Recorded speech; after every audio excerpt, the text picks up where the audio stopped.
Hey folks, it's Abby from Abby of Pellinor, and today we are opening my March Illumicrate.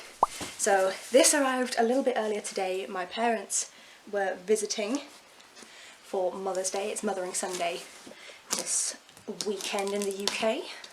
I know it's different in the US, so if you're American, don't panic. Don't know about anywhere else in the world.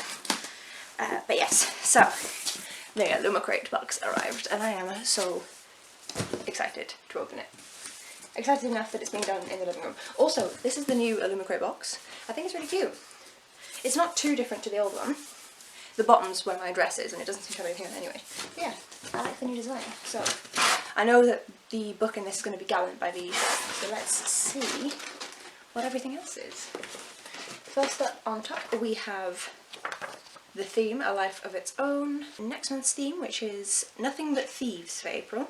It's a debut adult contemporary standalone. A college student forms a crew to pull off a daring heist to steal back 5 of China's priceless treasures looted by the West centuries ago and displayed in museums all across Europe and the US. 100% there for that. The edition is going to feature an all-exclusive cover, embossing on the hardback, reversed dust jacket art, which I've never seen before, and signed by the author. And then the items in that box are going to be inspired by Addie LaRue, Gilded Wolves and City of Brass, as well as a fandom neutral item. And then this is the spoiler card, which I will look at the end. Here is some packing paper. Oh, there's a okay, already very interested. Let's just, okay, there's too much to get into here. So the exclusive mug, We Do Bones. No idea what this, Gideon the 9th maybe? I swear that was one of the ones for this one. Let's see. Because I know it's got a lot of bones on the cover. I think that this is Gideon the 9th and whatever that, the second book is. I've not read that, but I want to because it sounds really good. So yeah, this is a nice mug. Chris will be miffed. This is cute, and this is a series I actually mean to read, so hopefully I will like it more when I've read the series. Hopefully. And what is this? This is like a little... I liked the imaginary people on the entertainment feed way more than I liked the real ones. Which is a quote from Murderbot by Michael Wells, one of my favourite sci-fi series. It's just this little... I don't know what it's supposed to be, I'm sure it'll tell me. It's a little pouch. Really not sure like what this is intended for, but hopefully it will tell me on the little spoiler card. And then here, is this a cushion cover? You look like a winter night. I could see inside the cold of you. Deathless by Catherine M. Valente. It's different on the front and the back. Okay, that's cool. I'm not sure what this is from, but it's really soft. It's very soft, and I like that it's different on the front and the back. I don't know what this is. Let's see.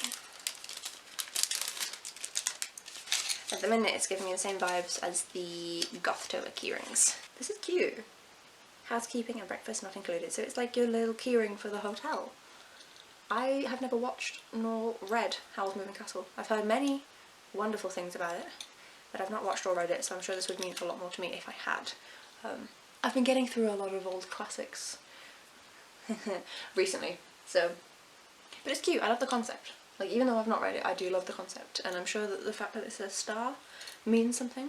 And then I think that this is the last thing, unless there's anything out of the book, which is just a notepad with an owl on the top, which I love. I love a good notepad, so we'll get plenty of use out of that. So it's got some bones and some floral designs around the edge, and the owl at the top, and then just Illumicrate at the bottom. Cool.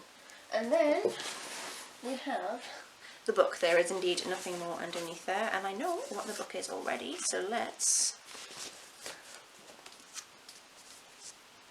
Cute! So I have seen this design that's used on the spine in some of the other covers that I've seen. So we've got like 2 houses in what looks like an atom's rotation with its protons, neutrons and electrons, with skeletal hands, the 2 houses, and some dandelion puffs. And a similar thing on the back. And the edges, they're so cute.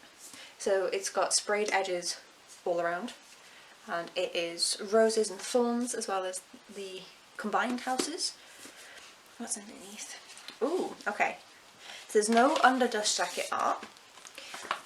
And there's nothing on here, but on the front of the book it does have some embossing with the book title in. And then, unless there's any small discrepancies, the end page art is the same as well, which is a gallery of portraits. That is a very pretty edition, and it's so short. 16-year-old Olivia Pryor is missing 3 things: a mother, a father, and a voice. Her mother vanished all at once, her father by degrees, and her voice was a thing she never had to start with. Her only companions are the ghouls she sees and her mother's journal, which captured a mind in turmoil. Near the end of her time at Maryland School for Girls, Olivia receives a letter from an uncle she's never met, summoning her to his estate, Gallant. But when she arrives, she discovers that the letter was years late. Her uncle is dead, and the estate is empty, save for her cousin Matthew and the servants. Olivia is permitted to remain, but must follow 2 rules. Don't go out after dusk, and always stay on the right side of the crumbling wall. But Gallant is a house full of secrets, a house sitting in a lonely vigil, a place where the ghouls are powerful. As Olivia searches for answers about her family, her past, she discovers a dark reflection of everything she knew, an ancient realm where ghosts take form, and the Dark Master sits waiting for her. Very interesting. I do think that the sprayed edges on this one are a little blurry, just because it's so detailed, but so, like, it's such a short book. I do like that along the top it has the roses, and then as it comes down it goes to just the thorns. So in the middle as well there's some kind of grayed out mixed media pages. But yeah, it is a little blurred just because it's so small and they've got so much detail on there, but that's really cute. They've managed to make that really different. I wasn't keen on the US cover, I was okay with the UK one. I quite like this. And then let's have a look at the spoiler card to see what the items actually link to.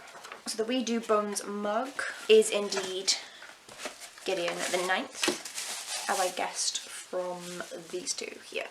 If you can see that, I don't know, I don't have a viewfinder. The Like a Winter Night cushion cover is inspired by Deathless. Seeing as it's got death in the title, I should probably pick that up. I love anything to do with death. But yeah, I've not read that yet. Just to say, the mug was designed by Rosie Thorns 88, and the cushion cover is, the artwork is by Kelly Chong, and then it was designed by Chatty Nora. Oh, okay. Okay, that's a cute idea. So this is supposed to be a little earphone case, and your chargers, for whenever you need to ignore real people, like Murderbot likes to do. So I suppose you're supposed to put any charging cables in here for your phone or the headphones, and then this is big enough that you can put earpod cases in, as well as if you've got like traditional wired earphones. That's cute. I like that, especially because it's Murderbot. And I do love ignoring people. I like that. And then obviously this is a house. Oh, I should say this was artwork was done by Cade, which is at Hey Atlas Creative, and the Howl's Moving Castle Motel keyring is by Blissfully Bookish, and then the Owl in the Wall notepad. The artwork is by Daphne Saban, and it's inspired by Other Words for Smoke by Sarah Maria Griffin. That's such a pity. I was really hoping that something like the mug or something was going to get the Other Words for Smoke design, because I love that book and it doesn't get anywhere near enough hype. But this is really pretty too, so I'm not mad. And that is this month's box. So let me know in the comments down below which item you think is the best. I think that if I knew what it was from, like if I knew the fandom, that I could really like this, but I don't. So it's not my favourite. Like, don't get me wrong, I like it, it's just not my favourite one. And I adore Other Words for Smoke, but this is very loosely inspired, so that's not my favourite. I think we all know. So the mug is nice, the keyring's nice, the book is nice, but I like the little headphone case. This is my favourite. That's adorable. I'd definitely get some use out of this. She says, as someone who hasn't left the house much at all for the past 2 years, but when I do finally start commuting and you know, going to visit friends and going to visit family myself again, this will get some use because it's a nice little carry case, and I'm sure I'll find other stuff to pop in here too.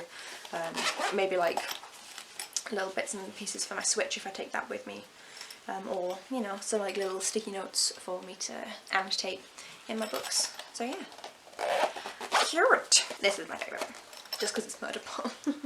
But yes, so let me know down in the comments what your favourite item is. I'm trying to put everything back in its packaging. There we go. And yes, thank you for coming with me on this journey where I just really wanted to open everything up so that I could see it.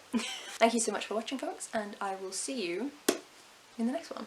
Bye. As if I've got to wait a month to read this now. I'm still in the middle of A River Enchanted.